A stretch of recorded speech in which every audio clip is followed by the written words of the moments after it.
The Protestant world is most deeply and pitifully deplorable. Why is this the case? Because, firstly, the Protestant community has remained unaware of the underlying causes of the Reformation, and secondly, the true face of Martin Luther has similarly been obscured and hidden from view.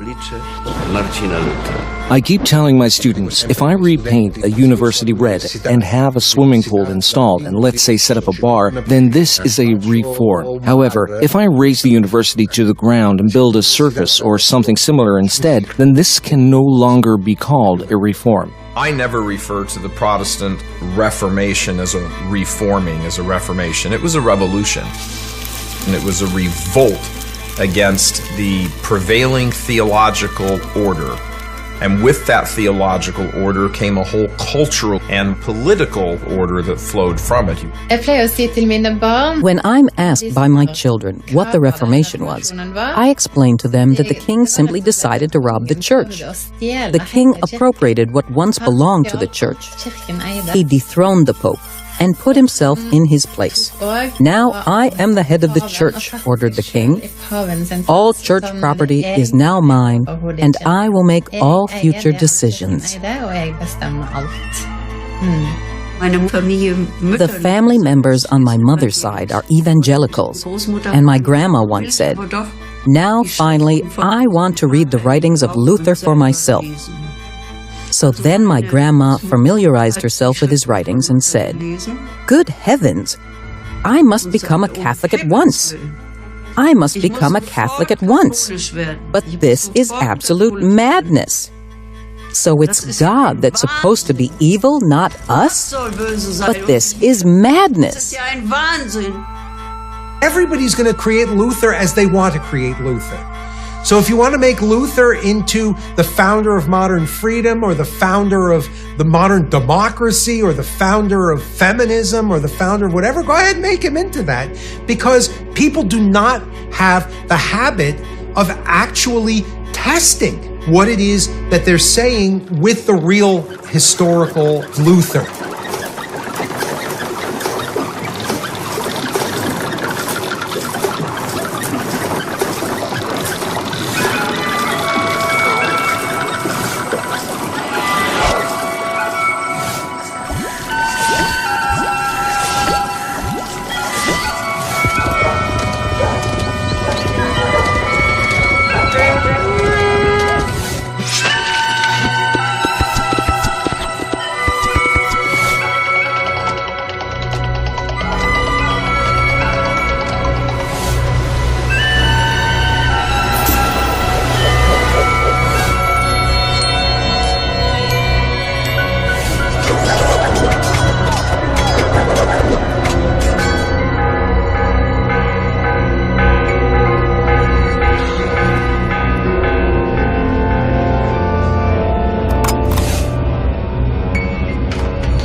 Noi non ci rendiamo conto di cosa ha significato. We do not realize the significance of overthrowing St. Peter, just as if we were to destroy the Basilica now, which in any case can't be completely ruled out given to the times we live in. So if they were to demolish the Basilica and erect a new one, we would all be deeply shocked. But that has already happened. And the decision had been made by the humanist Renaissance popes. Luckily, a marvelous colonnade and an equally magnificent dome were constructed.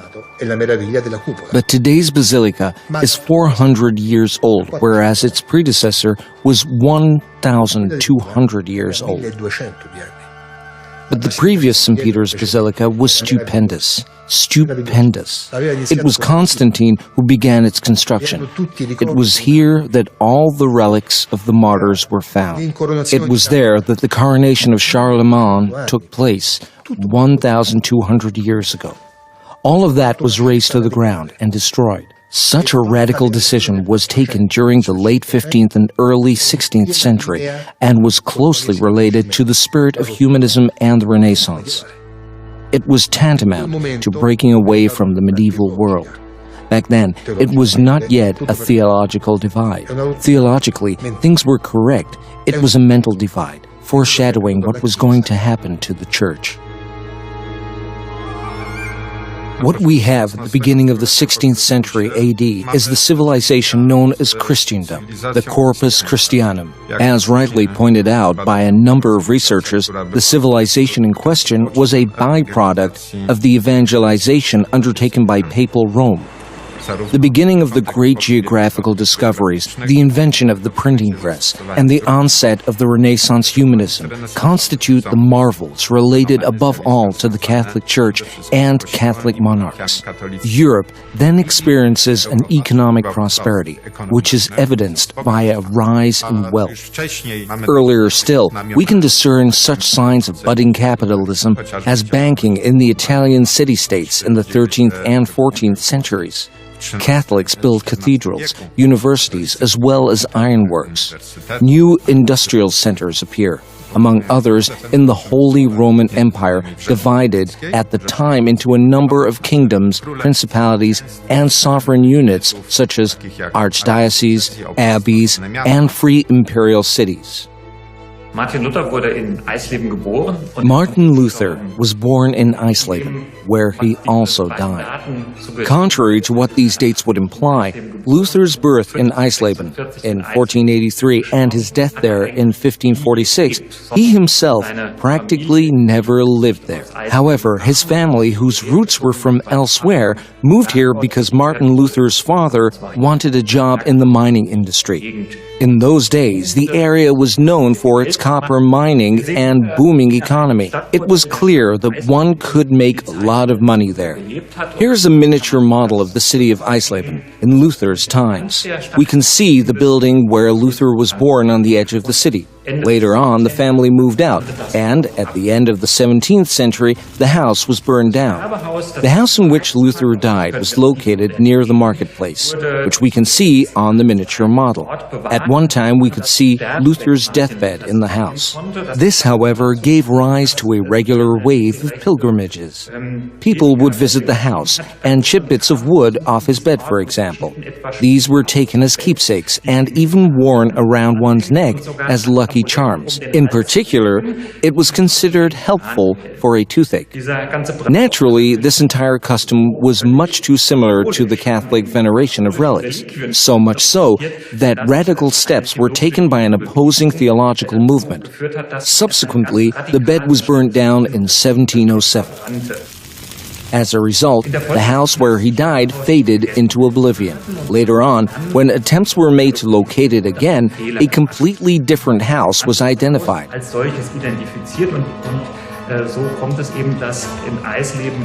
Thus, Luther is commemorated both in a place which has partially been preserved as a 17th century house and in a building which has been furnished and arranged as a memorial place. Well then, not exactly the same house, not precisely the right street. These are typical problems with Martin Luther's politically correct biography. Things were not going to turn out the way they allegedly did. Not only the replica buildings or the burnt-down furniture, but also basic facts and all the Jubilee narratives are no more than fabrications for political expediency. Whose political orders might those have been? Surely those of the Prussian King Frederick and his successors, of Bismarck, Hitler, or Honecker, the brutal regimes which happened to choose Luther as their patron saint and founding father. And rightfully so? Let's find out. Luther comes from a family where physical violence was used on a regular basis. His mother would often hit him to the point of drawing blood. His father killed his own farmhand with a horse harness. seinen eigenen Knecht erschlagen. Miał bardzo impulsywnego ojca. He had a very impulsive father who, when he came home on horseback, was more than capable of beating his son with a whiffletree. And we know what a whiffletree is, a very hard object consisting of both metal and wooden parts. Perhaps, as a result, Luther's approach and thinking came to be marked by a certain brutality that we are going to talk about. Martin Luther, the son of a peasant miner metallurgical family, as his father occupied himself with all these jobs, received his education in Wittenberg and then studied briefly in Leipzig and in Erfurt. It's worth stressing that it was not theology that Luther studied, but civil secular law. His father ordered him to study law in Erfurt. And then the following comes about. Luther dueled with his friends, even though dueling was something strictly forbidden.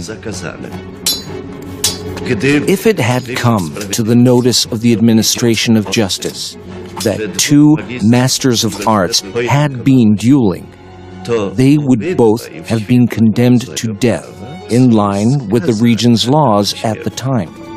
And what happens next? Martin Luther is wounded, and he is then looked after by the woman with whom he has illegitimate children. Here we come face to face with a factor which clearly cannot be left out, because Martin Luther was known virtually till the end of his life in 1546 as a short-tempered person and a womanizer, which he himself never tried to conceal. What's more, he boasted about it. Thus, one does not reiterate any propaganda created for the sake of religious argument or any black legend aimed at Martin Luther. With his wounds healed, Luther returns to university, and another duel takes place. Soon after his MA exam, Luther wounds a university friend in a duel. The wound is fatal. By making use of his knowledge of law, Martin Luther escapes the death penalty. Where to? To a monastery. Luther took a chance on his monastic right of asylum. The administration of justice was obliged to respect the monastic right of asylum. And his university friends wrote to him, "What on earth are you doing in a monastery? What shall we do with your cohabitant and your bastards?" The word they used refers to illegitimate children. What are we supposed to do with them now that you are in a monastery? But Martin Luther, you have no vocation. You are a lawyer. And Martin Luther wrote back, "Friends, were I to leave this dark monastic cloak, they would cut my head off." Luther replied, "I have to stick to this damned monastic cloak. Otherwise, they will cut off my head." Certainly, in the official version, this turning point was dreamt up. Most authors carry on reproducing a legend about a thunderstorm, during which Luther allegedly vowed to join a monastery. The primary sources were critically examined only by Dietrich M., whose works, however, remain ignored. In order to get a better understanding of the situation in which our anti-hero found himself, it's worth realizing the cultural role played by the massive religious organization which he just joined.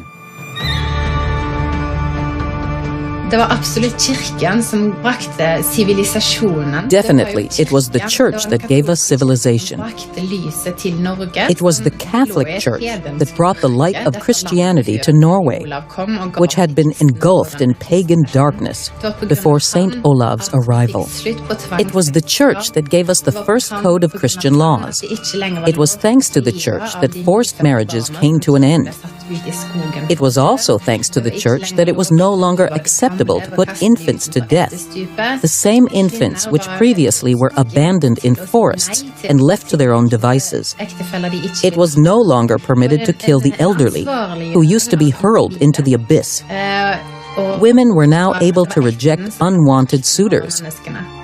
And monasteries, as well as nunneries, cropped up all over Norway, spreading knowledge about the faith. It was monasteries that led to the development of agriculture. It was they who introduced all sorts of improvements and continued scientific and experimental development. Norway owes all this to the Catholic Church. In those days, one can talk about Europe with one emperor, one authority, and one faith, the Catholic faith. One language, Latin. It was a Christian civilization, society characterized by a great diversity on the one hand and by a profound unity on the other. There were different states, customs, habits, traditions, but there was one faith and one vision of the world. As a result of the crisis, or rather of the Protestant Revolution, this civilization breaks apart.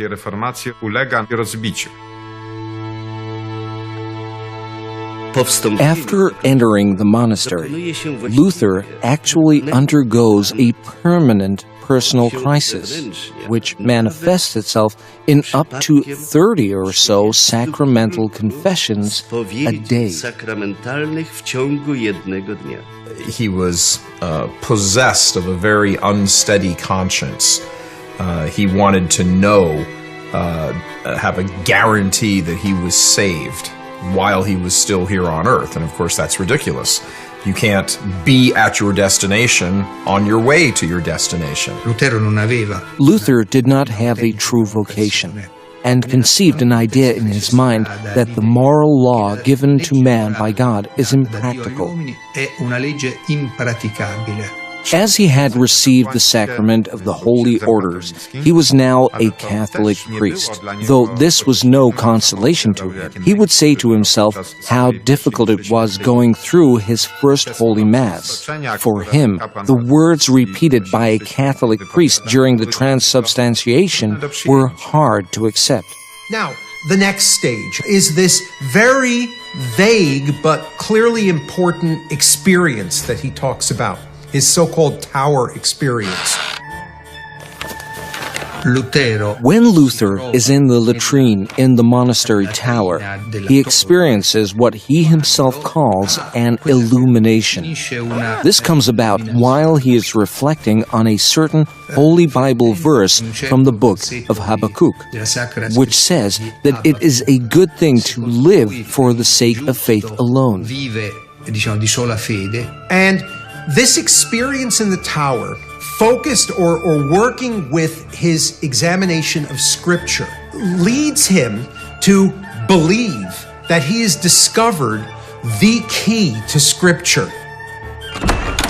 His idea is that man, after original sin, is totally depraved, and since man is incapable of pleasing God, that means that he can be redeemed and be a sinner at the same time.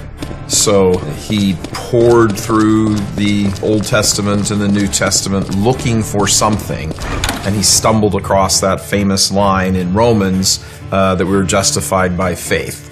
And for him, that was the ta-da, the eureka moment. He said, oh, all I need is faith. All generations of theologians, Protestant and Catholic alike, maintained that young Luther was faithful to the Church and to the Catholic theology. However, there are Luther's personal notes on the works of St. Augustine and other church fathers which he studied. Coming across Augustine's words, fides caritatem formata, faith formed by love, Luther radically disassociates himself from them and says sola fides, that is, faith alone. But this is not a church doctrine, because according to the church's teaching, it is with God's help that one attains the grace of salvation through good deeds and faith. Clearly, it is God that ultimately grants the grace of salvation, but there is some need for cohesion between God's grace and man's free will. All is possible. God did not give us an impractical moral law. Quite the opposite. He gave us the moral law, which with His aid can be observed. There is a great gulf between Luther's idea and the Catholic approach. Luther is not the first one to try to come up with a convenient theory to justify various human problems. It was already in early Christianity that there appeared a wide range of heresies, quite predictable in their persistent replication. Theological errors have always been bound up with revolutionary political doctrines related to areas ranging from the sexual to the social one. The rhetoric of an apparently more perfect piousness was accompanied by the radical questioning of priestly, marital, and property rights. Terror and devastation invariably follow suit. In the Middle Ages, Luther had predecessors like the Provençal Cathars, the English Lollards, and the Czech Hussites. After rising up in rebellion, he himself will notice the analogy by admitting, with a certain dose of surprise, we are all Hussites. This is the house where Martin Luther lived. As an Augustinian hermit, he first served here as a monk. He came on a consolation mission, first to Erfurt, and then as a professor to Wittenberg. It was here that he worked and gained knowledge.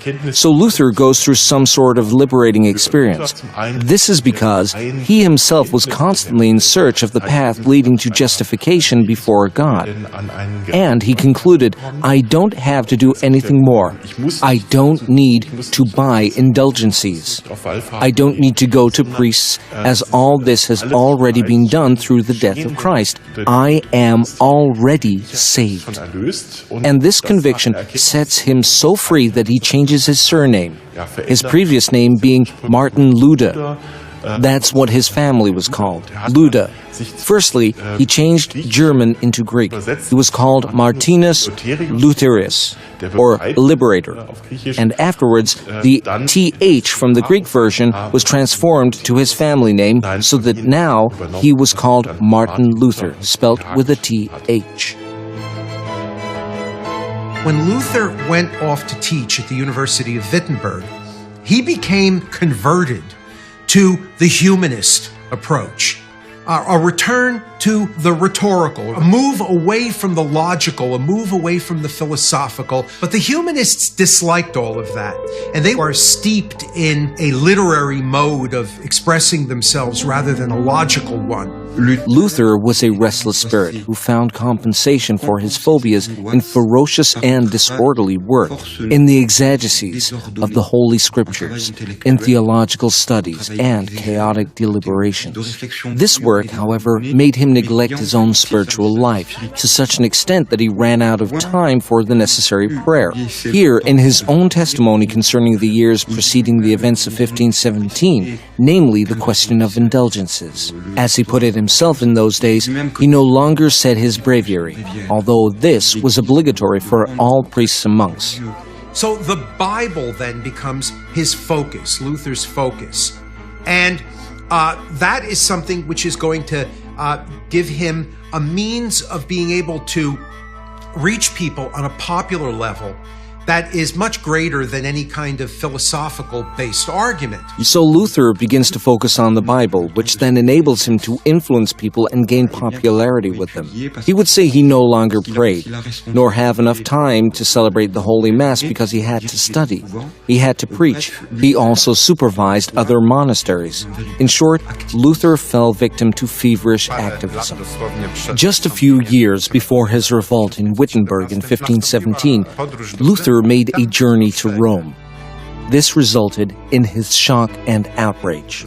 There, he was scandalized to see that under the Pope's auspices occurred a return to ancient Rome's art standards, which meant the affirmation of the human body. Apart from the fact that in search of his inner comfort, Luther had long before believed that doctrinally Catholic theology was unacceptable and laid down too heavy a burden on contemporary man. And we can say that in the 16th century, Dr. Martin Luther was a contemporary man. Furthermore, what implicated papal Rome was its very openness to the ancient civilization, which a visitor from Germany perceived as a sign of decrepitude. We've had bad popes. We've had a history of bad popes in the church. 2 or 3 particular periods. During the Renaissance, there was a lot of immorality, a lot of financial corruption. However, when Jesus gave Peter the keys, he gave him the keys to ensure the unity and the continuation of the truthful teaching. Peter, as we know, when he received the keys, was far from a perfect man. You are Peter, and on this rock I will build my church, and I give you the keys of the kingdom of heaven. And the very next scene, he turns around and says to Peter, "Get behind me, Satan."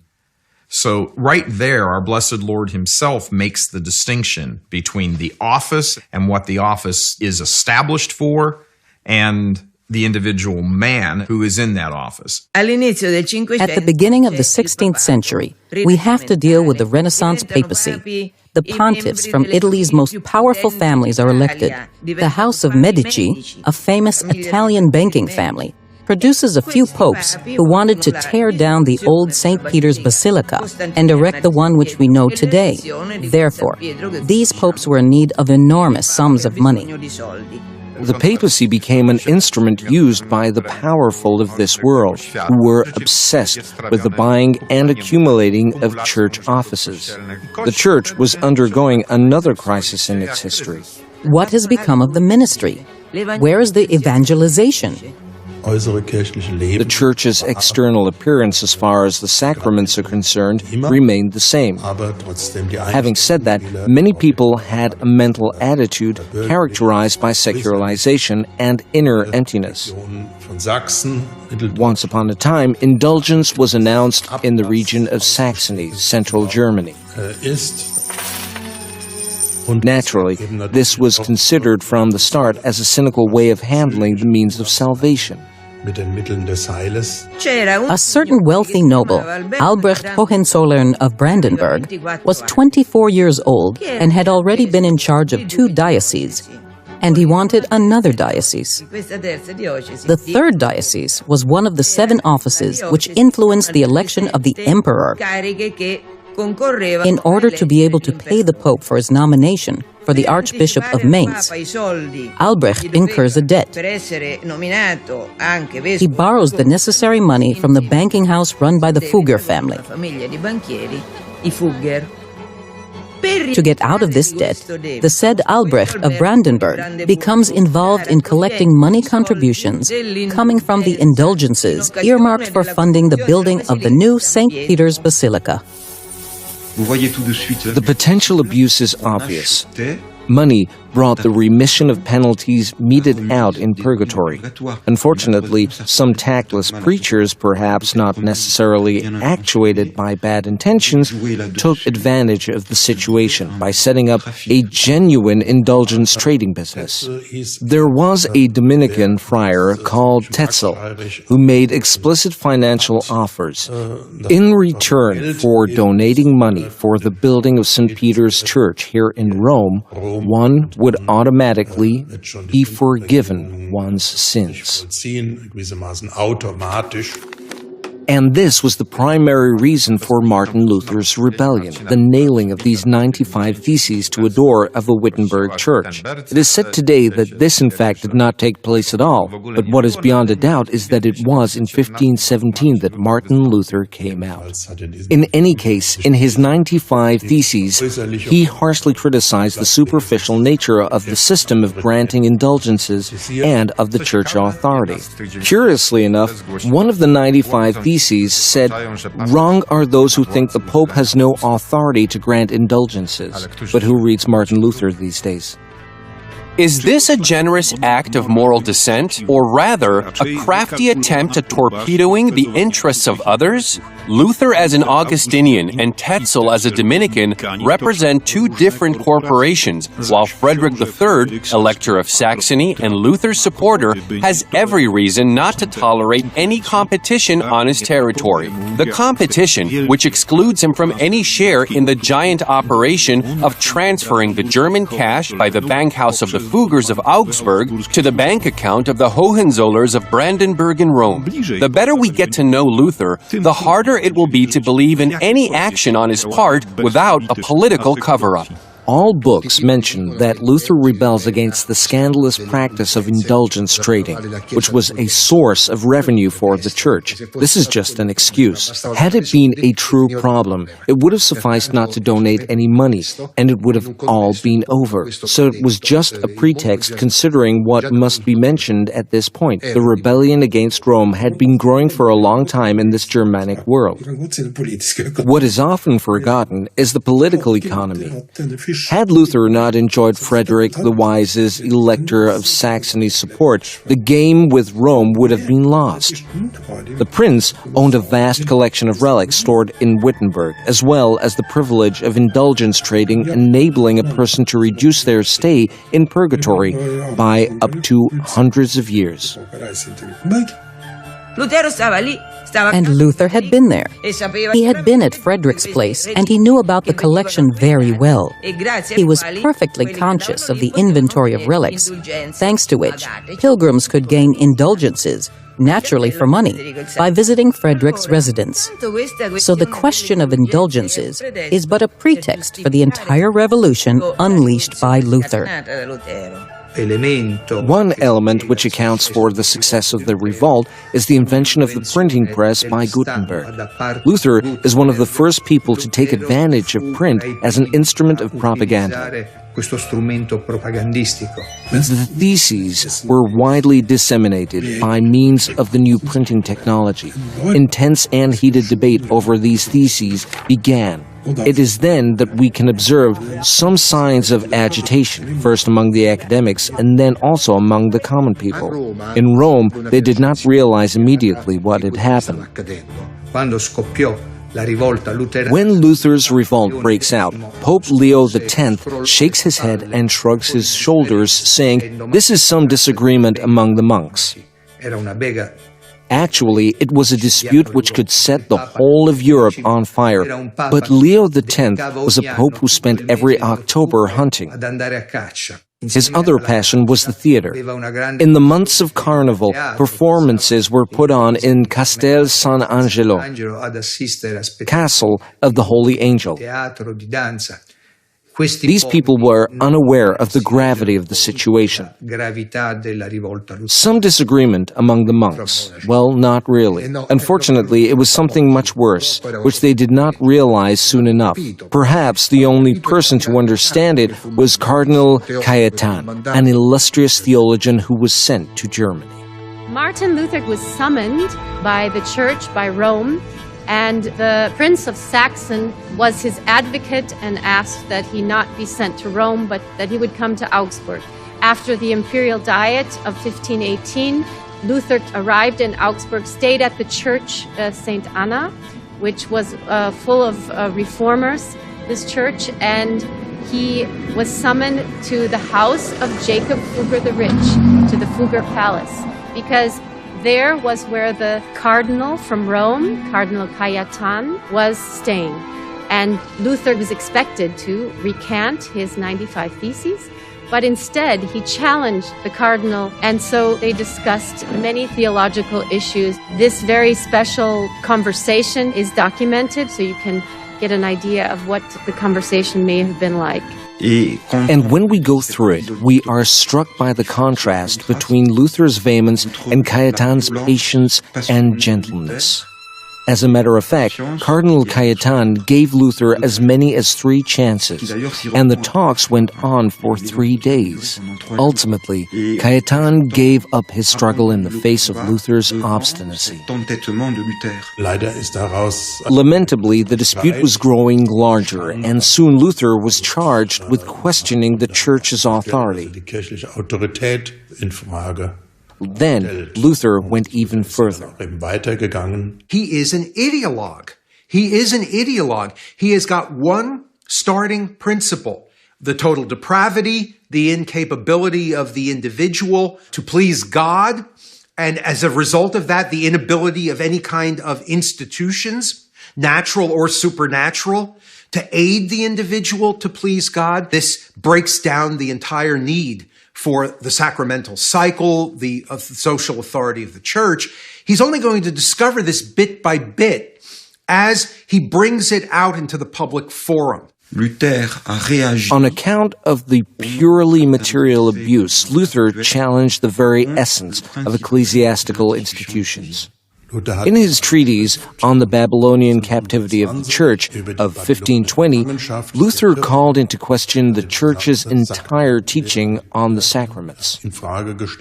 Leo X delayed condemning Luther for too long. He hesitated, he wavered. Finally, thanks to repeated pressure from theologians, especially Cajetan, the text of the 1520 papal bull appeared Ex Surge Domine, which lists Luther's errors and condemns him as a heretic. Even before being excommunicated by Rome, Luther publishes a text called Adversus Execrabilim Antichristi Bullum, defining the Pope as an antichrist. He says there, "Before you excommunicate me, I will excommunicate you." The ostentatious burning of the papal bull is a version spread by Melanchthon after Luther's death and never mentioned by the latter. Historians tend to view it as an instance of the heresiarch's inner determination and courage. Seldom do they question the external guarantees and forces which were at play at the time. If, during the ongoing propaganda campaign, the consecutive cities visited by Luther, Augsburg, Leipzig, Worms, were practically inundated with leaflets by his followers, then who were those supporters? Luther's charisma alone is definitely not enough. Even today, an operation like this would require substantial financial investments and logistics. Who was capable of providing all of this at the time?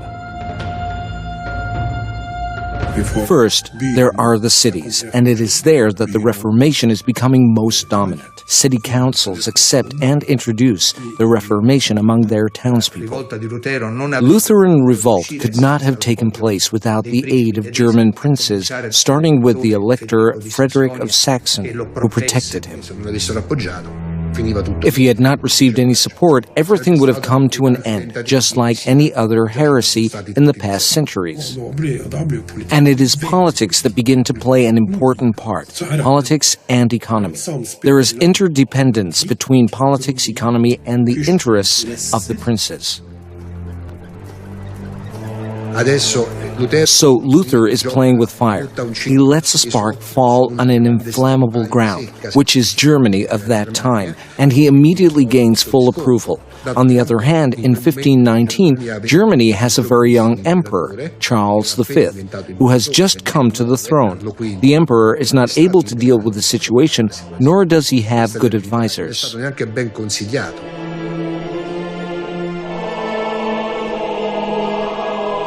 In 1521, Luther was staying here in Worms to defend his writings and had to appear twice before Charles V. And in a nutshell, he refused to recant.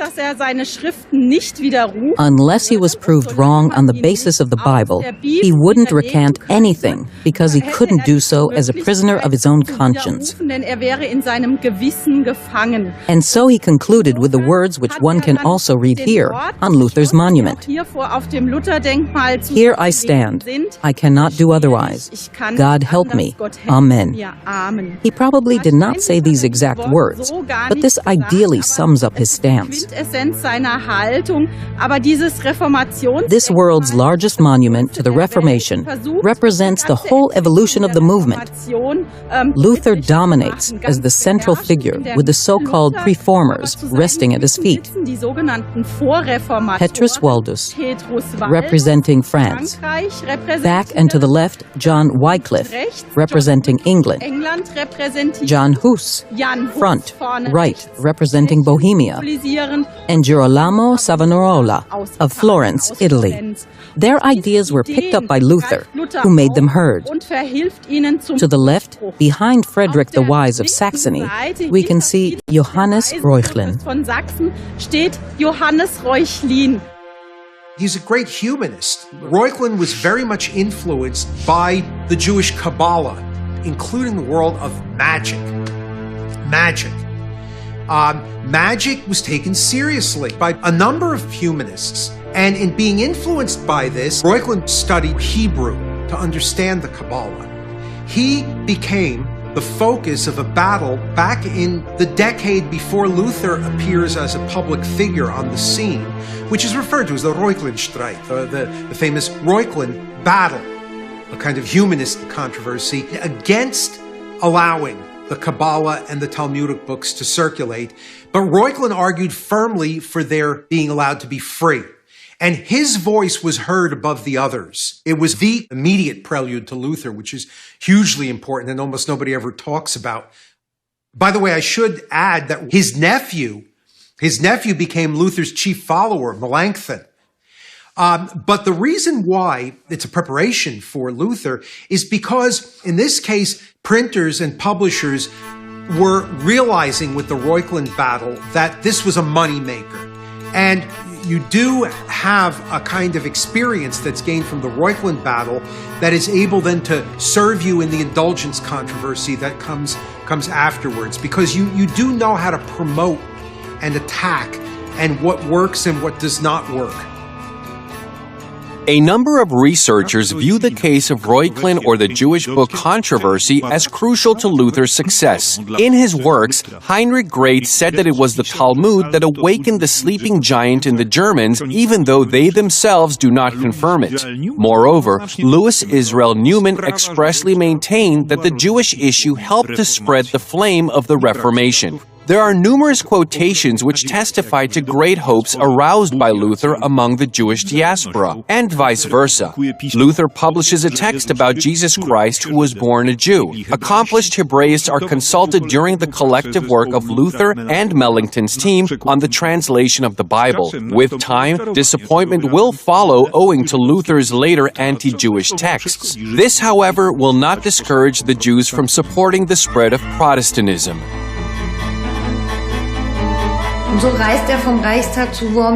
So he was on his way back from the Diet of Worms and let himself be kidnapped by Elector Frederick the Wise's men. In doing so, the elector took him under his wings. Afterwards, he had Luther sheltered at Wartburg Castle. Up till then, Luther looked like a monk, as he was still a monk. Now he grew a beard, let the hair on his tonsure regrow, which signifies his profound transformation. And here is Luther's room, the place where Martin Luther remained in hiding for 10 months under the pseudonym of Knight George. It is also here that he went through his most productive stage. During the said 10 months, he wrote a great many texts. Among others, he did one of the most important things. He translated the New Testament into the widely understood German language. And this speaks for itself.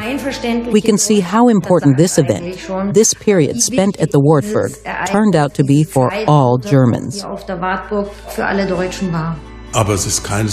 But it was certainly completely different from what these legends say. Holy Scripture, hitherto, had been concealed from the nation. It had been materially and financially impossible for each private household to own a copy of the Bible.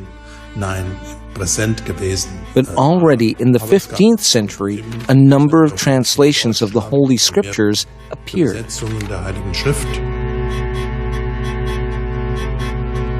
The brilliant thing that Luther did was to make use of the clerical Saxon dialect, which was approximately a standardized version of both Upper and Lesser Germania. It was into this dialect that Luther translated the Holy Scriptures, and thanks to the widespread use of the printing press, this particular edition became so widely available, a sense of novelty appeared.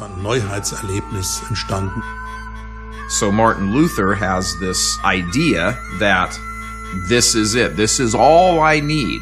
I do not need this corrupt church. I do not need these sacraments. I do not need Mass. And when he stripped everything away, all that was left was the Bible. And so that's why Protestantism begins with and ends with just the Bible. The problem, however, with just the Bible, sola scriptura, is who interprets it. The church gave birth to the Bible, not the other way around. It wasn't until the beginning of the 5th century that we really had an agreed upon, this is the canon of Scripture. These are the 73 books of Scripture. It was the church that established the so-called biblical canon, that is, the books which are regarded as genuine and authoritative, consequently denouncing the church as a realm of an alleged papist antichrist while emphasizing the significance of the Holy Scriptures as the only authority for believers was self-contradictory. Martin Luther didn't care about that. He didn't care so much that he took, of the 73, he threw out 6 and bits and pieces of other ones. So Martin Luther shrunk the Bible by about 10%. As far as the numbers of books are concerned. And he called them epistles of straw. Well, for example, the Epistle of James the Apostle was flawed in Dr. Martin Luther's eyes because it contained passages which openly contradicted his teachings, because the Apostle said that faith without deeds is dead. Besides, Luther deliberately manipulated his translation in some places. For example, when it came to St. Paul's epistle to the Romans. He actually inserted a word in Romans on that line, we are justified by faith. He inserted alone. We are justified by faith alone. Now, many of his followers, his disciples, people in league with him, told him that's probably going a little far. So Protestant Bibles today don't have the word alone in it, but originally his German Bible did, and that's very reflective of his mentality. Also, in one of his letters, Martin Luther reassures his followers by saying, if any papist try to point out this inaccuracy to you in a theological dispute, tell him that the translation was done by Dr. Martin Luther. You tell him that Dr. Luther would have it not that way. And what Dr. Luther says is good enough. So the interesting point here in history, when it sort of played itself out, is for a man who wanted to get rid of a pope, he really set himself up as the pope. His prince, the prince-elector, keeps him under protective custody at this castle called the Wartburg. Meanwhile, his followers begin to deduce the logic. They begin to deduce the logic, and they start making all kinds of changes to the liturgy, engaging in iconoclasm, which means image smashing. Le couvent de Luther a été désaffecté. Luther's monastery was deserted. Luther had set a bad example, and many other priests followed in his footsteps. Nuns denounced their vows, got married, and in many places across Germany, bishops, priests, and their supervisors converted to Lutheranism. But in order to be able to pursue his particular project, he needs physical force behind him. He comes up with this famous phrase that the princely and the city authorities become necessary bishops. There's no room for a church, and hence that means the authority of the state. A part of German aristocracy was greatly interested in the Reformation because of the huge wealth accumulated by the monastic communities as a result of their considerable efforts, and we know that Martin Luther called for the desertion of the monasteries. And all that wealth owned by those whose existence Luther refuses to accept, who is going to take it over? The princes who convert to Luther's Reformation. It's a miracle that not all German princes converted to Lutheranism. It's a true miracle. If Luther allows the princes to become nabobs or tycoons, it's a miracle that Emperor Charles V of Habsburg should have resisted. Monasteries were being devastated and looted, with monastic families being dispersed. The most brutal methods were used against those who refused to leave. If you understand the gospel properly, then believe me, this cannot be solved without disturbances, without public outrage, and without rebellion, writes Luther to Spalatin, Prince Frederick's secretary. After all, you won't make a quill out of a sword and peace out of war. Somewhere else, he explains, it's better to murder all bishops, uproot all monasteries and orders, than to allow even one soul to perish. Because if they won't listen to God's word and abandon themselves to folly and rabies, what thing other than a violent revolt that will wholly uproot them can happen to them? And we, Luther says, will be splitting our sides with laughter while it is going on. Luther, the genius, gives the entire power to princes.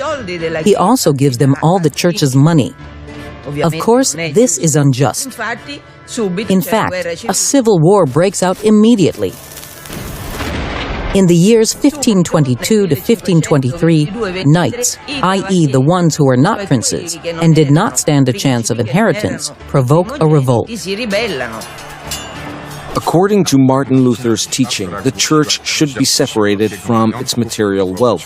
This sounded attractive to numerous nobles who suffered from, let's say, chronic and structural problems with their own budget. On behalf of the German evangelical church, they demand part of the Catholic Church's wealth for themselves. The war is in progress. The said nobles and knights are quickly defeated, but soon afterwards a popular revolt breaks out. In the years 1524 to 1525, Germany is racked by the Great Peasants' Revolt led by Thomas Müntzer.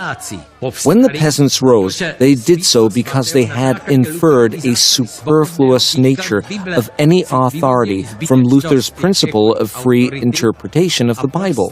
Thus, they rose against the secular and ecclesiastic authority. Then Luther paradoxically called for military intervention. He insisted that the peasants who were captured should be hanged, tortured on a breaking wheel, dismembered, and submitted to other cruel punishments. Well then, firstly, he lets the princes take over all the church's wealth in the name of God. But he doesn't want the peasants to do the same. Luther produces a horrifying text against the murderous, thieving hordes of peasants. He says, "Let whoever can stab, strangle, and kill them publicly or secretly, in the conviction that there is nothing more poisonous, pernicious, and diabolical than a rebel, just as if you were to kill a mad dog." Luther writes to the German aristocrats, "Crush these wild scoundrels until the last one is slain."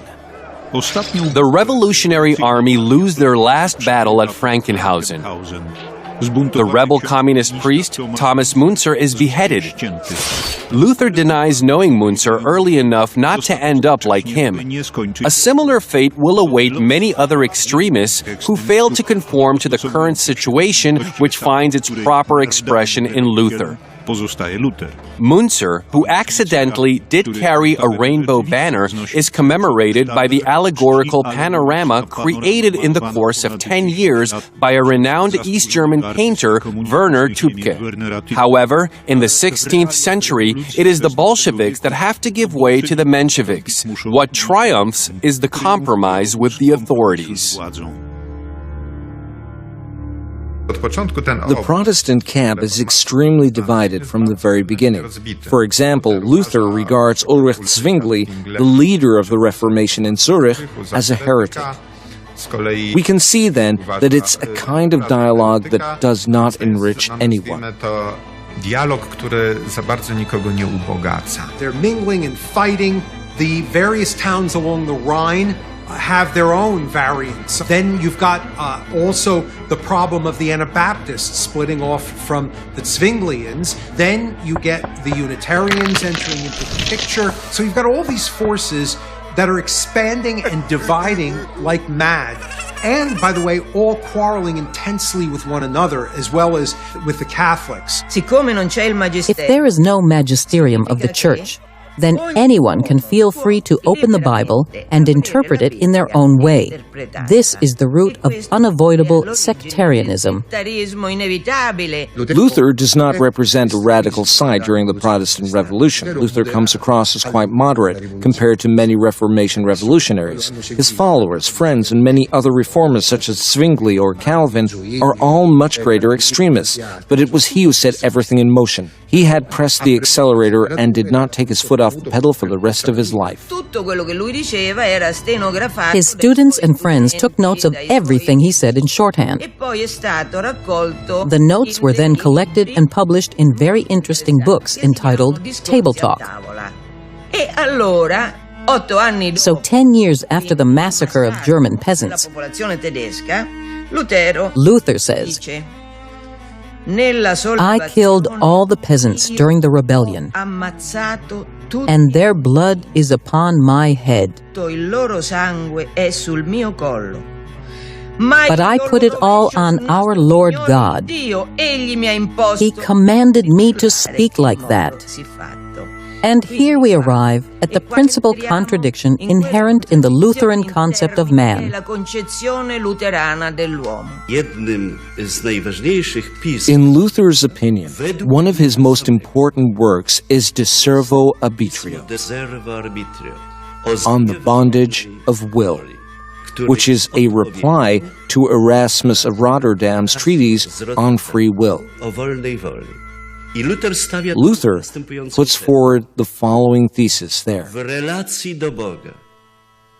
Man is not free in his relation to God.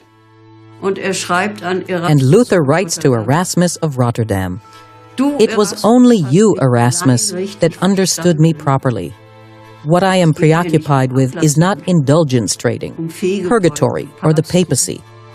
What concerns me is the bondage of the will, which is my primary consideration. It is not a poor man that is guilty, but an unjust God. It was God who made Adam fall. It was God who made Judas betray him.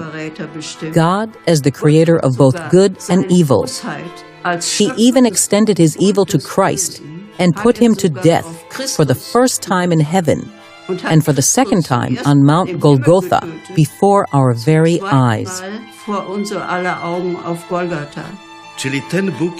So this God is, according to Luther, a tyrant.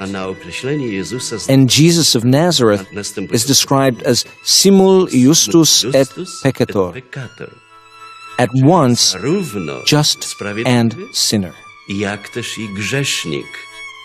Nowhere in the Holy Scriptures is Jesus of Nazareth called a sinner. But Luther's faith has nothing to do with the Catholic faith, as the latter is based on reason, and Luther repudiates reason as the devil's whore. Luther is the total enemy of rationality because he cannot deal with this idea of capturing God by means of reason, by means of logic. And Luther says, in this most important work of his, on the bondage of the will, that God predestines one man for hell, irrespective of the good he does, and another for heaven, irrespective of the evil he does. This is the theory of absolute predestination, which will be later developed by Calvin. It's a kind of giving up on God's mercy. God arbitrarily decides on a person's salvation or damnation regardless of their individual virtues. It's as though I tell my students that they must do what it is that I tell them to do in order to get through the course, but whether or not they pass with flying colors makes no difference in terms of whether they ultimately get their college degree. Gott ist böse. God is evil. This moment is decisive. And for Luther, God has to be evil, so that Luther himself could be liberated from his own evil. It is not me that is evil. I myself have no freedom. It is God that predetermined my evil. God gave me this evil nature. In doing so, Martin Luther satanizes God. In his commentary on the Book of Psalms, the following formula appears. Summa, Gott kann nicht Gott sein. Muss Suva der Teufel werden. Summa, God cannot be God until he becomes Satan first. In the year when Luther has his On the Bondage of Free Will published, two other events which ultimately unveil the aims of his revolution take place. The world's first Protestant state comes into being in Prussia.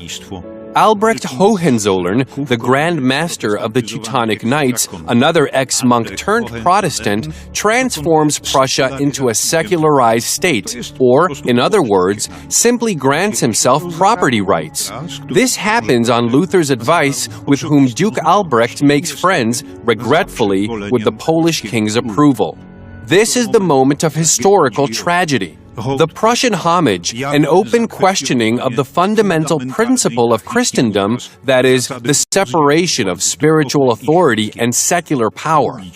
Luther deals another blow to the old order by getting married, in line with the new fashion. Just as Christ redeemed us at Easter, Luther says, so did I redeem Katharina von Bora, by having her abducted from a cloister, by marrying a nun. Over 20 people died at Martin Luther and Katharina von Bora's wedding feast. This shows the moral condition of the community gathered around Martin Luther. The wedding unleashed a brawl that led to the death of more than 20 people. This matters because an Italian proverb goes, "Tell me with whom you go, and I'll tell you who you are." In his text on matrimonial matters, Luther demands that the emperor should redefine marriage as a marital contract. He rejects the sacrament of matrimony. Marriage is, as Luther puts it, an earthly thing, which the Church has nothing to do with. We can get married, conclude marital contracts, and cancel them. Thus, Luther introduces the institution of divorce, and in his text of 1530, he flagrantly calls for a death penalty for a woman guilty of adultery. And he asks himself a similar question with regard to a man. If a husband betrayed his wife, should he be sentenced to death as well? Oh no, sure, there should be a penalty for adultery for a husband, but a light one. And now he says, indeed, if Katharina von Bora, as my abducted nun and wife, refuses to comply sexually with my will, she must be replaced by a maid. I can't free myself from lechery. After all, I received this very nature from God. And as a result, I can't live without being able to satisfy my sexual drive. So let there come a maid when a wife does not want to. Ten człowiek se nemusí snažit, Man does not have to try to be better and more perfect. He doesn't have to make any efforts to live in accordance with Christian morality. All he has to do is believe, and he will be saved. Luther expressed it on numerous occasions in his Latin formula, "Be a sinner and sin boldly, but believe even more boldly." He himself admits that he embraced at least 3 women at a time, and that he filled his life with piggishness and drinking, to which he had every right. He says he had to drink about 7 liters of sweet wine a day, so that his good mood did not leave him.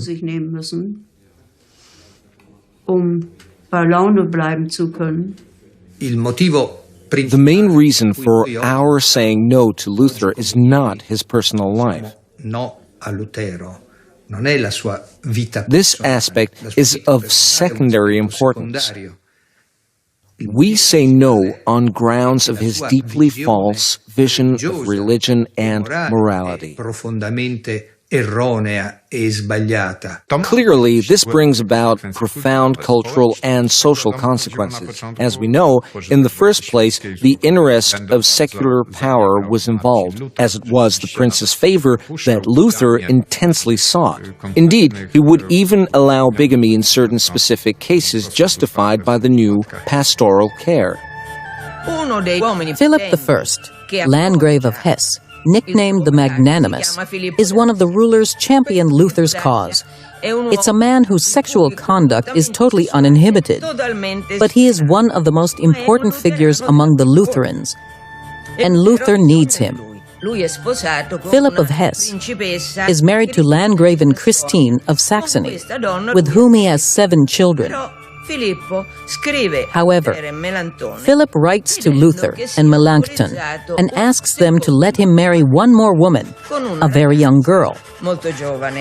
Luther and Melanchthon respond immediately. Getting married in public is certainly out of the question, as this would unleash a scandal which we do not need. However, your spiritual guide allows you to join in supplementary matrimony in secret. Puoi anche fare un matrimonio supplementare. So Philip takes a second wife. Of course, the whole matter is revealed. This causes a great scandal. The scandal is so serious that it puts an end to Lutheran teaching in Germany. And what does Luther do? He advises Philip to deny everything and adds, "A lie told in the name of God and in defense of the gospel.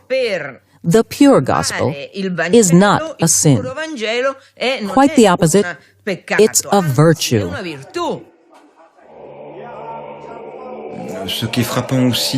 What is striking is the intense hatred demonstrated by Luther in his successive writings and sermons. Hatred for the Pope, hatred for the Holy Mass, hatred towards the ideal of a chaste monastic life, hatred of good deeds.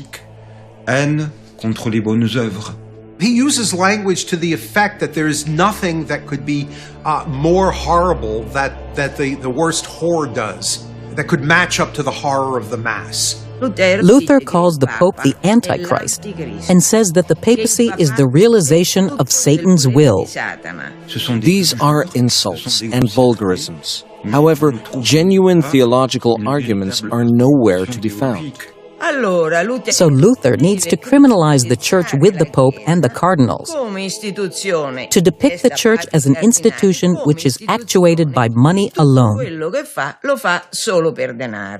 He had obscene drawings done, drawings which Protestants themselves keep out of sight as they are ashamed of them.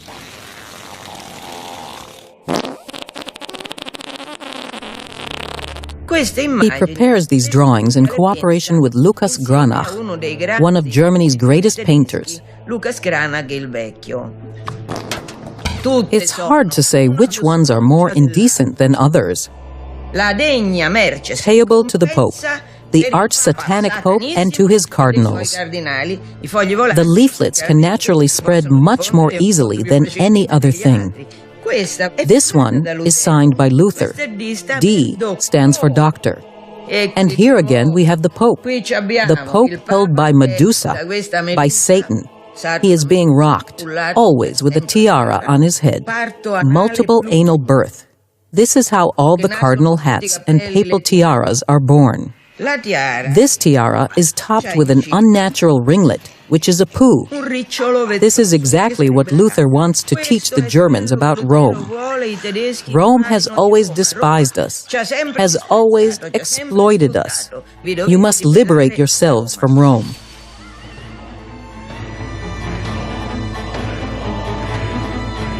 Mentre divampava, si estendeva. During Luther's revolt, the famous sack of Rome takes place. May 1527. Emperor Charles V is irritated with the Pope.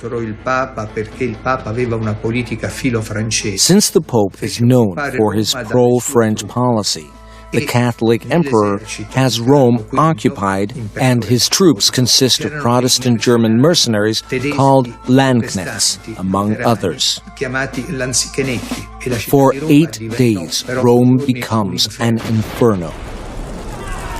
Cardinals, bishops, priests, and monks are being persecuted. Priests are sold as slaves, while the churches and palaces are devastated. Luther's responsibility for the sack of Rome and for other equally appalling and apocalyptic events in the contemporaries' eyes is indisputable. Not only is he morally responsible for the tragic events, but in a more direct way, he is also to blame for sedition. Only a few years earlier, Luther writes to one of his affluent correspondents, "Why shouldn't we attack these cardinals, popes, and all this Romish Sodom with every kind of weapon, only to wash our hands in blood afterwards?" On other occasions, he keeps dreaming one should capture the Pope himself, his cardinals, and everything that comes along with this impiousness. Once we have got hold of them as blasphemers to God, we ought to pluck their tongues out of their throats, through their necks, and nail them to the gallows one after another. They can be permitted to convoke a council, over there, on the gallows, or in hell with the devils.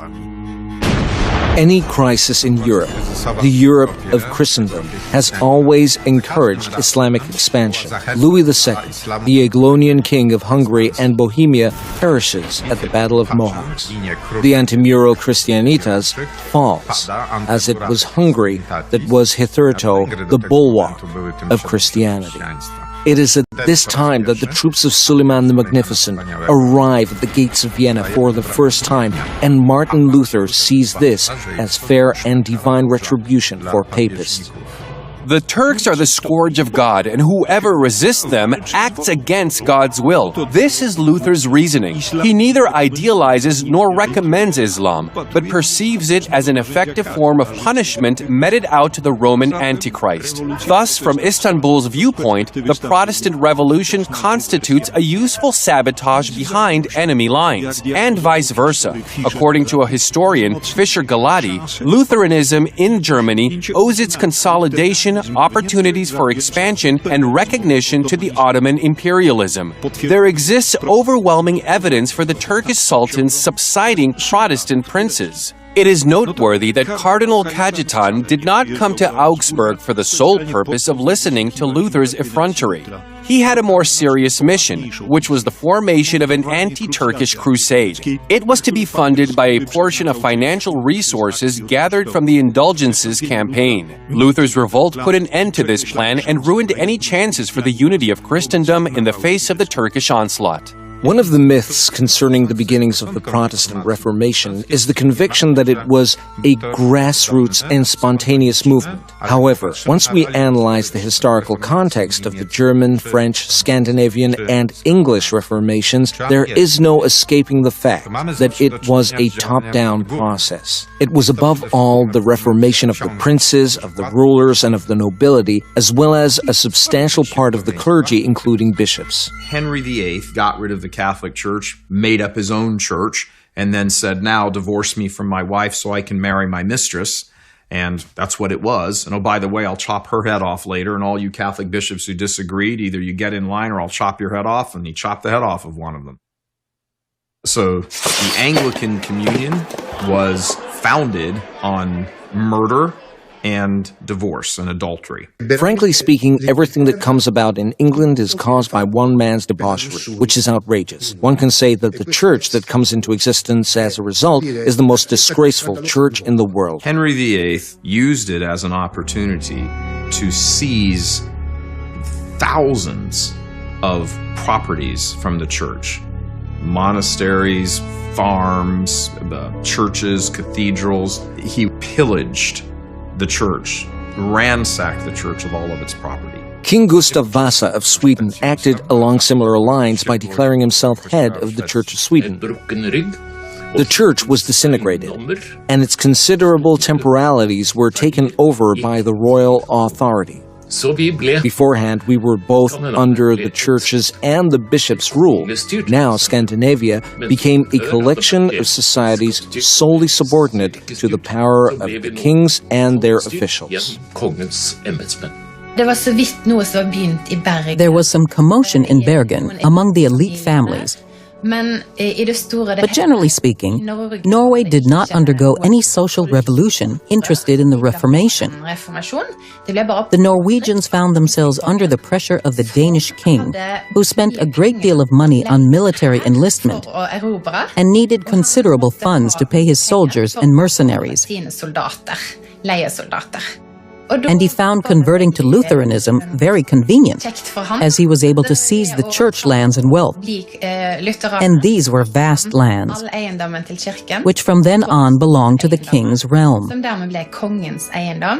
And in this way, this original accumulation of capital occurred due to the theft of the church wealth, the wealth which in its major part had been spent on the needs of the poorest. The whole network of hospices, the then hospitals, shelters, all that we now call charity organizations had previously been primarily taken care of by monasteries and financed with their revenues. It was no coincidence that one of the characteristic signs of the new times was a huge number of beggars on the roads and in the cities of the English kingdom. The phenomenon had never been known before, and the beggars were basically the orphans from the shelters they had lost in the aftermath of the confiscation of the church's properties. When it comes to people's belief in God, the Virgin Mary, and Jesus, we have numerous testimonies that the process of converting to Protestantism needed a lot of time and generations. People maintained their veneration of the Virgin Mary, the Catholic bishops, and the Pope in Rome. However, the kings and their officials were already involved in the Protestant Revolution.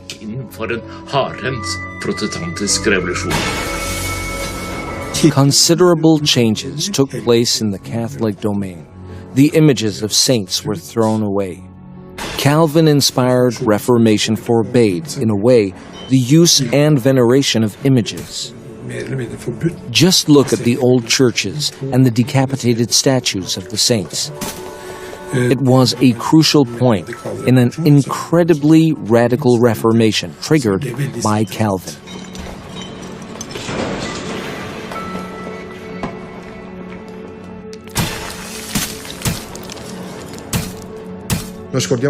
Let's not forget what Calvin got up to in Switzerland, where he set a system of terror, a terrorist theocracy, so to speak. Many people were condemned and burnt there. The Night Council was in operation, and its duty was to judge the alleged heretics. The death penalty was administered to the Catholics and also for some Protestants. Miguel Servet, a Spanish Protestant, unlucky enough to end up in Geneva, was practically burnt alive. This is a true inquisition, utterly ruthless in comparison with its Spanish counterpart. The destruction of altars and the installation of the so-called Lord's tables in their place, the destruction of liturgy and the banning of Latin, all for the people, of course. The royal court complies, but what do the people do? The so-called dark masses take up arms, for example, in the south of England, where the Western Rebellion breaks out. The insurgents demand, among other things, the return to altars, to the veneration of saints, to the Holy Mass, the return to Latin, and the return to holidays honoring God's saints. The common people take up arms, but are exterminated by the royal army. Catholics are in need of Catholic priests. To be able to lead a Catholic life, one needs the Holy Mass and the sacraments. And all that was completely forbidden in Norway. So much so that every Catholic priest who came to Norway was sentenced to death in advance. In Elizabethan England, the Mass was said in cellars. Cassocks and habits were hidden in lay people's houses, at a farmer's, a smith's, or other common people's places. If these people were discovered, they were massacred, with their legs and heads being hanged, nailed to the city gates. Truly, this is applied totalitarianism.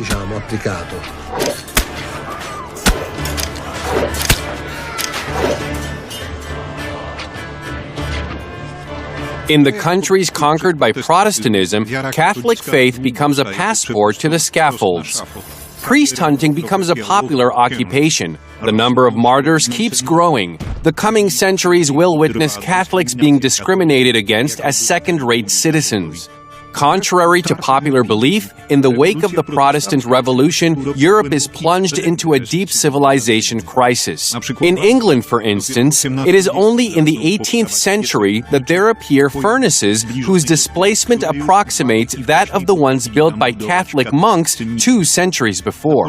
At the beginning of the 19th century, William Cobbett documents a decline in the standard of living and continuing impoverishment of the English people as a result of the Reformation and its regulations. A radical increase in the number of working days following the abolishment of Catholic feasts leads to burdening the common people to a much greater extent than before the Revolution. Rogue states earning their livelihood by looting and warfare keep mushrooming. The false doctrine of predestination gives anyone liberty to do as one pleases. This can be observed in remorseless exploitation and unscrupulous conquest. Protestantism opens the season for witch hunts and absolves extortionate moneylenders.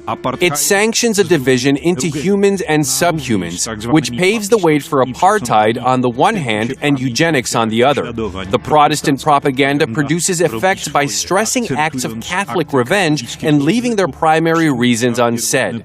Black legends bring to light hundreds of victims of the Catholic reaction, while hundreds of thousands of victims of Protestant pacification fall into oblivion. It was only recently that Niels Dacke, the leader of a popular anti-Protestant revolt in Sweden's province of Smålandia, the area turned into a somber mortar by Luther's followers almost 500 years ago, was commemorated with a monument. So these are the facts. A community previously united for about 1,000 years is all of a sudden disintegrated by a horrible religious, revolutionary, and subversive tsunami, both in a political and a social sense. Should people have not defended themselves? Indeed, they should have defended themselves. The Catholic Counter-Reformation is a wonderful movement, which gave the birth to many extraordinary saints, such as Saint Ignatius of Loyola, the founder of the Society of Jesus, whose main task was fighting Lutheranism. The Counter-Reformation, or the True Reformation, against the false reform, instead of focusing on the condemnation of Luther, the Church simply put forward its truth. That was the age of St. Teresa of Avila, St. John Eudes, and all of these saints. Like the Apostle of Germany, the Blessed Peter Faber, St. Francis Xavier, St. Peter Canisius, the eminent figure, theologian, and a missionary who takes part in the Council of Trent. And the truth of the Council of Trent is noticeable in the lives of such great reformers as St. Francis de Sales and St. Charles Borromeo. All these saints, priests, and bishops who introduced the new order into clerical seminaries with a view to restoring priestly piety. This is the best response to Luther's sarcasms concerning the impracticality of chastity and saintliness. Obviously, not each of us in St. Francis or St. Rita were all sinners. The Catholics occasionally reacted, sometimes in the wrong way. The higher the stakes, the more dramatic and tragic the clash. For 50 years, Europe goes through wars brought on by these events. These are all tragedies, great tragedies. They need to be averted, but not by lies, for heaven's sake. Luther is not a reformer. Luther is the first and the most important revolutionary of the second millennium. The revolutions which were to come, the French Revolution and the Communist Revolution, would take the Lutheran Revolution of 1517 as an example. And every one of the revolutions begins and ends as an attack against the Catholic Church. All the revolutions usurped fine words, but gave these very words the opposite meaning. Luther is looked upon as the founder of freedom, and he's a denier of human freedom. And he is the father, in many respects, of the modern world, and being a mixture of contradictions in the sense of nice-sounding words that produce a reality in which what really dominates is the most brutal will. In German culture, already in the 19th century, we come across the use of the term Führer, a leader, with regard to Martin Luther. Martin Luther is the first Führer in German history. Great celebrations are held to mark the successive anniversaries of the Reformation. In 1817, at the Wartburg Festival, Germany's first book burning takes place. Books with references to the country's Catholic past and works referring to the synthesis of Roman law end up at the stake to commemorate the 300th anniversary of the Reformation. So where will this Germany, which suddenly comes to hate itself and its own roots, turn to? Where will it seek its identity? In pagan mythology. No wonder then that the first Führer's writings were very popular in the second Führer's times. It was then that by the will of its voters, regrettably, predominantly of Protestant background, Germany was under National Socialist power. And it was then that the so-called Judenschriften, that is, Luther's texts against the Jews, were reprinted. At the Nuremberg trials, the Nazis stated, "We did what Luther says and recommends in his texts." In On the Jews and Their Lies, Luther advises the princes, "What should we Christians do with this obnoxious and condemned people, the Jews?" And he gives the following answer. First, it is advisable that all their synagogues should be burned to the ground. Secondly, their private houses should be razed and destroyed. Let the young and strong Jews, men and women alike, be made to earn their living by the sweat of their brow.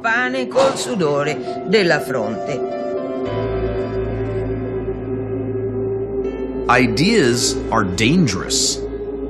Ideas are dangerous. If they are rooted in something other than God and truth, they're dangerous. And in that sense, they're diabolical. Il dira vers la fin de sa vie que Towards the end of his life, he confessed that while he was working on his critique of the Mass, the devil was his theology professor. He even went on to say that Satan himself inspired his treatise on abolishing the Holy Mass. That is what he said. Yes. And now Luther says he is more and more tired. I am tired, he tells his drinking companions. I will have myself eaten by the worms soon. They will get a fat doctor, these worms.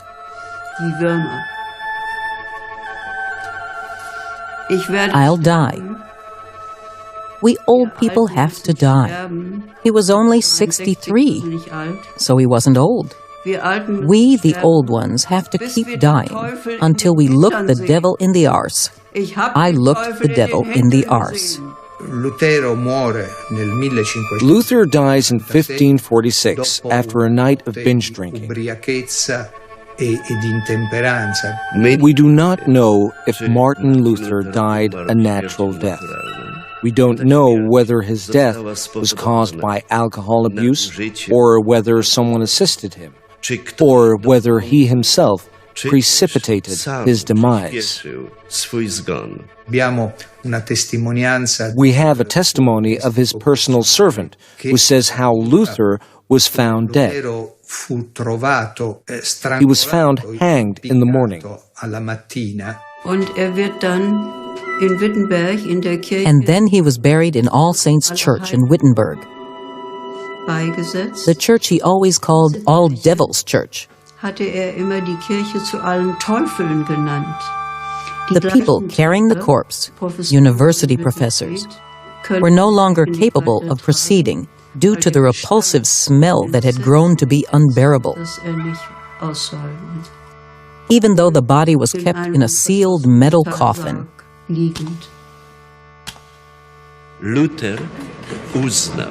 Luther decided that the principle of death and the principle of evil were both principles of God's higher development. For Luther's God stimulates his own higher development thanks to death, thanks to his being life and death. What Martin Luther has given us these centuries later is a culture that rejects God or minimizes God so much that he may as well not be there. There is some other substitute for God. It can be the state, it can be a leader, it can be whatever. On a theological level, from Luther, it's me. It's you, it's anybody watching this. You're your own little God. Protestantism is a revolution, a revolt. Once you have been through one, you desire another. That's obvious, so why should you be satisfied with Luther? No, you won't rest with Luther, so you get the Methodists and other Protestant denominations. Protestantism is constantly mutating because it doesn't have any bedrock principles. It doesn't have bedrock moral principles. Protestantism gave the world contraception. The Anglicans in 1930, the Lambeth Conference. Protestantism gave us abortion in the United States. Majority of the U.S. justices on the Supreme Court that voted for abortion were Protestant. These are the results of the thinking of Martin Luther. Luther keeps negating. He negates the transubstantiation. He negates the Eucharist, the Mother of God, the saints. He curses the Pope, negates the Church and free will. Actually, Luther negates our entire faith. Over the past 50 years, we have been witnessing a Protestantization of the Catholic Church. A case in point is the participation of Protestant theologians in editing the new Mass under Pope Paul VI in 1969. Protestants took an active part in shaping the new liturgy, even though they were known to regard the Mass as a mere meeting rather than a re-sacrifice of Christ.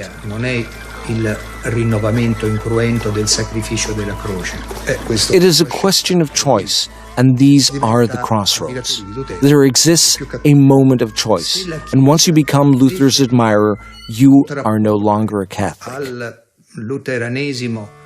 If the Catholic Church, instead of opposing Lutheranism, puts her arms around it in an ecumenical embrace, then what it embraces is a corpse in an advanced state of decomposition. This isn't to say that they're all evil-minded. Many of them are probably very well-intentioned. But we're not talking about individuals, we're talking about the principles. And the principles are Protestantism exists simply to stand in protest against the Catholic Church. And that simply cannot be just brushed over with, nice smiles and handshakes and, pretty ceremonies. The Jubilee commemorating the 500th anniversary of Luther's revolt is preceded by a series of unprecedented manifestations. The representatives of the Catholic and Lutheran hierarchy sign a joint declaration, From Conflict to Communion. Martin Luther's statue makes its way to the Vatican. The Swedish cities of Lund and Malmö celebrate the so-called ecumenical dialogue at the highest level. Okay, we expect a great celebration. That's why we're here. Yeah, and it's every time we meet together, we're going to need something to talk about. Today it's a very big day for us in the Christian unity. So. What is going to be celebrated? Yeah, it's a remembrance of the Reformation and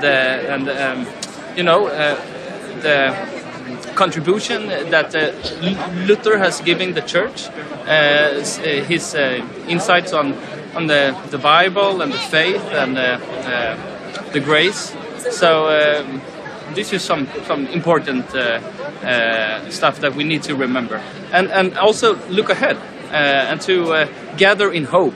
This is the theme for this event. So, what is the future? Are Catholics going to become Protestants? I think this is a great way of thinking, which is very much Luther's way of thinking, that we can learn from one another, that we can see each other in the eye and with respect and positive thinking. What do we have in common, which is so much more than what we disagree on? What do we have in common? Our faith in the Lord Jesus Christ. That's a crucial, and the most important thing. Are the Catholics going to become Protestant, or the Protestants are going to become Catholic?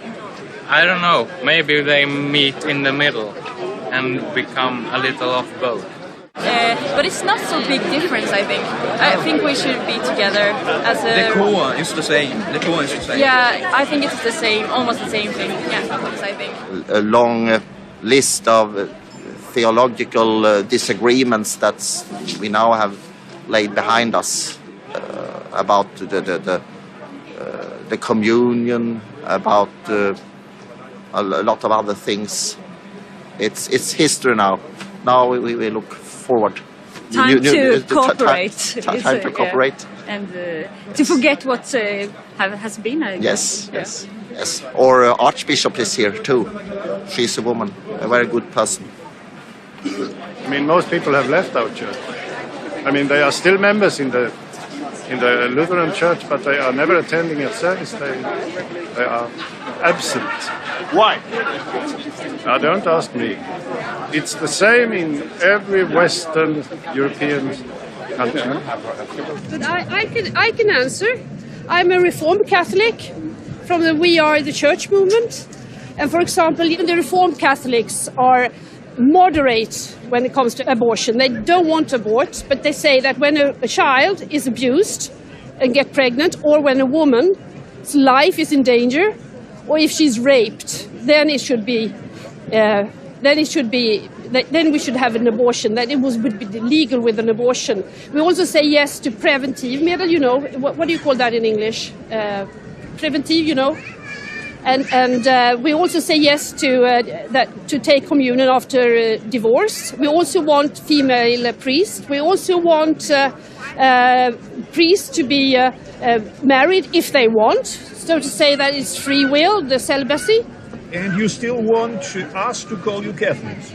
Yes, because we love the Mass. We love our saints. We love the Church. It doesn't mean that we're not Catholic just because we want us to be more humanized. So are you against abortion? What is it? Who are you? I am against abortion. But who are you? Filmmakers from Poland. Oh, from Poland. Okay. Well, you're very, very conservative in Poland. Okay. Thank you very much. God bless you. Yeah.